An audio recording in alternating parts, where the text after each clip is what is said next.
model pengukuran produktivitas pada tingkat internasional. Yang pertama ada total faktor produktivitas atau TFP. TFP adalah sebuah konsep ekonomi yang digunakan untuk mengukur efisiensi penggunaan semua faktor produksi, seperti tenaga kerja, modal, teknologi, dan faktor lainnya dalam mencapai output ekonomi di berbagai negara atau wilayah. TFP merupakan salah satu metode penting dalam analisis komparatif untuk memahami sejauh mana berbagai ekonomi internasional mampu memanfaatkan faktor-faktor produksi yang tersedia dalam mencapai pertumbuhan ekonomi yang berkelanjutan. TFP juga merupakan alat penting dalam analisis ekonomi internasional dan digunakan oleh para ekonom untuk memahami faktor-faktor yang mendorong pertumbuhan ekonomi di berbagai negara. Hal ini juga membantu dalam mengidentifikasi area-area yang memerlukan perbaikan untuk meningkatkan produktivitas dan daya saing ekonomi. Berikutnya adalah implementasi TFP internasional. Misalkan kita membandingkan dua negara, A dan B, dalam industri pertanian. Negara A menghasilkan 1.000 ton beras dengan 100 pekerja dan modal senilai $1 juta. Sedangkan negara B menghasilkan 1.200 ton beras dengan 100 pekerja dan modal yang sama. Kemudian hasil perhitungannya adalah yang pertama menghitung TFP untuk negara A. TFP negara A yaitu keluaran A per input A per keluaran yang diharapkan A per input yang diharapkan A. Maka 100.000 ton per 100 pekerja tambah $1 juta per 1.200 ton per 100 pekerja tambah $1 juta. Hasilnya adalah sebagai berikut. Kemudian yang kedua hitung TFP untuk negara B. TFP negara B sama dengan keluaran B per input B per keluaran yang diharapkan B per input yang diharapkan B.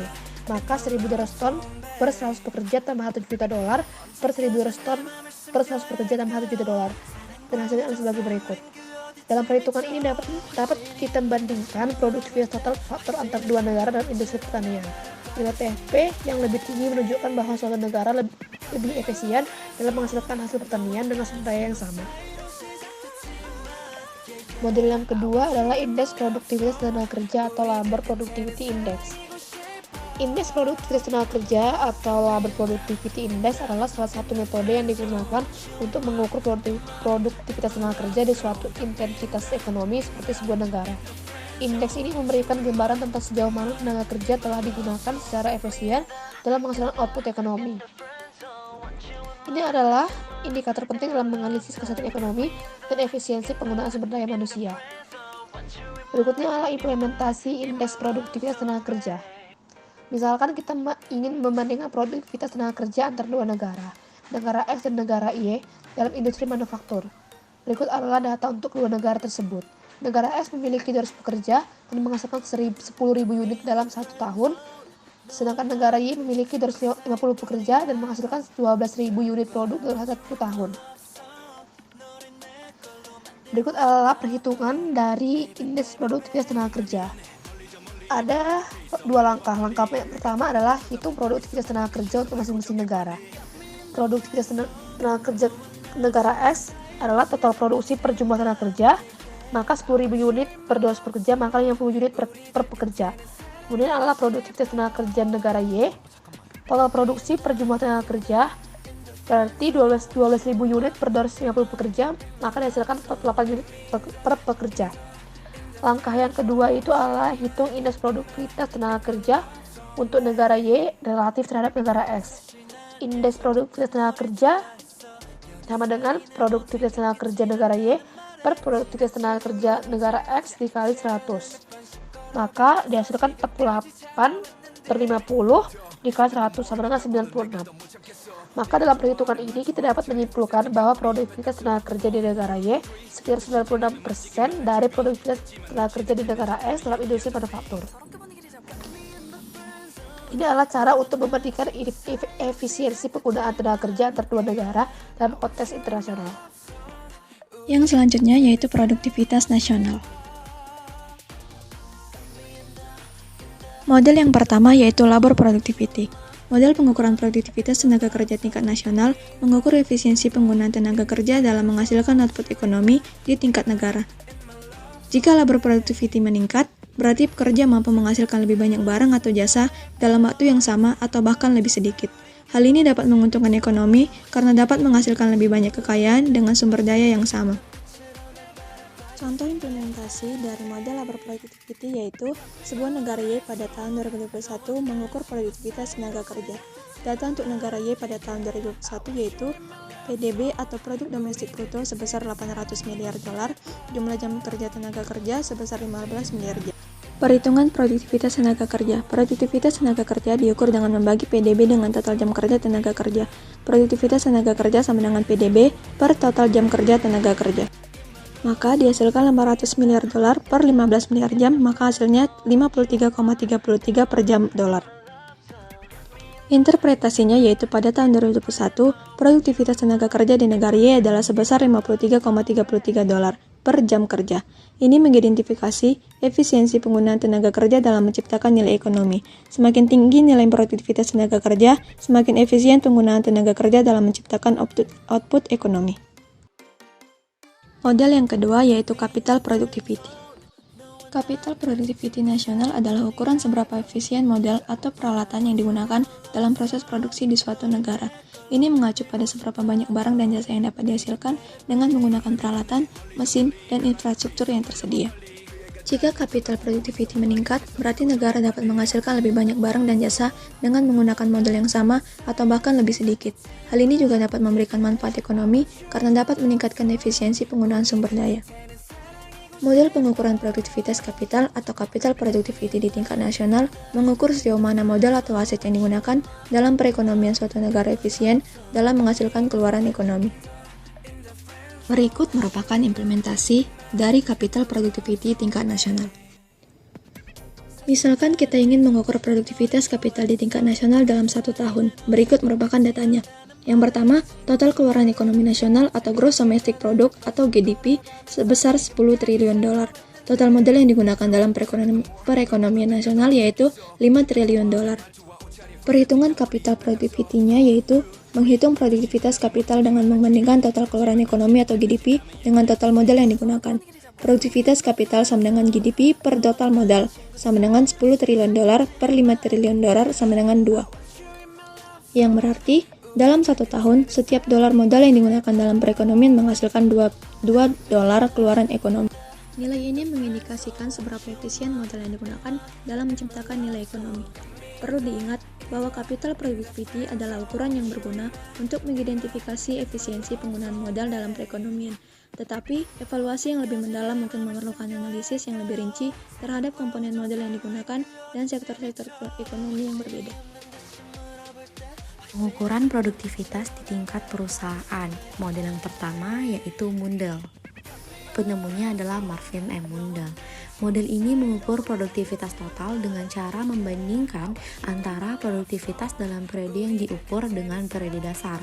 Indeks produktivitas atau yang disingkat dengan IP dalam periode dasar adalah 100, sehingga terdapat 3 status IP dalam periode yang diukur. Yang pertama, IP di bawah 100, yaitu produktivitas dalam periode yang diukur kurang dari periode dasar. Yang kedua, IP sama dengan 100, yaitu produktivitas dalam periode yang diukur sama dengan periode dasar. Yang ketiga, IP lebih besar daripada 100, yaitu produktivitas dalam periode yang diukur lebih dari periode dasar. Semakin baik produktivitas, maka IP semakin tinggi, yaitu IP selalu besar dari 100. Nah, untuk contoh perhitungan dari model Mundell ini sama dengan AOMP dibagi AINP dibagi AOEP per AIBP, di mana AOMP ini adalah keluaran agregat untuk periode yang diukur, AINBP itu sama dengan masukan untuk periode yang diukur, AOBP adalah keluaran agregat untuk periode dasar, dan AIBP adalah masukan untuk periode dasar dikali 100. Lalu masuk ke implementasi. Di sini ada tabel biaya produksi tahun 2011 dan 2012 dari CV Ardana Furniture Yogyakarta. Didapatkan 2 periode, yang pertama periode 11 dan periode 12. Di masing-masing periode terdapat kuantitas, harga, dan nilai. Lalu didapatkan juga output dan input dari masing-masing material. Lalu dihitung untuk perhitungan produktivitas menggunakan teori Mundell. Untuk indeks produktivitas di sini diambil jok kulit. Jadi untuk mengukur indeks produktivitas jok kulit sama dengan OMP per IMP per OBP per IBP dikali 100. Datanya didapat dari tabel yang sebelumnya. Maka didapatlah indeks produktivitas untuk jok kulit sebesar 109,19. Nah, begitu seterusnya untuk menentukan perhitungan produktivitas berdasarkan teori Mundell di tabel 2, mulai dari kali material hingga ke model. Lalu untuk menentukan peningkatan atau penurunan produktivitas itu sendiri adalah dihitung dengan produktivitas dikurang 100. Contohnya di sini jok kulit, produktivitasnya didapatkan sebesar 109,19 dikurang 100. Maka produktivitas untuk jok kulit sendiri ini meningkat 9,19%.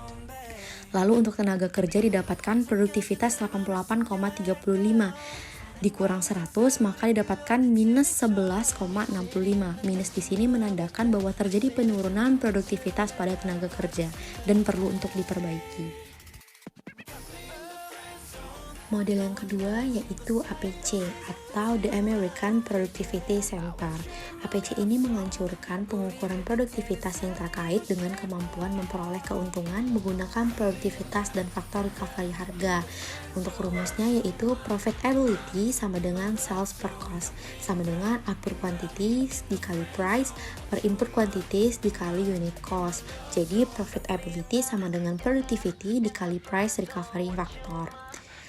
APC model ini, rasio produktivitas memberikan sebuah indikasi jumlah sumber daya yang digunakan untuk memproduksi output perusahaan.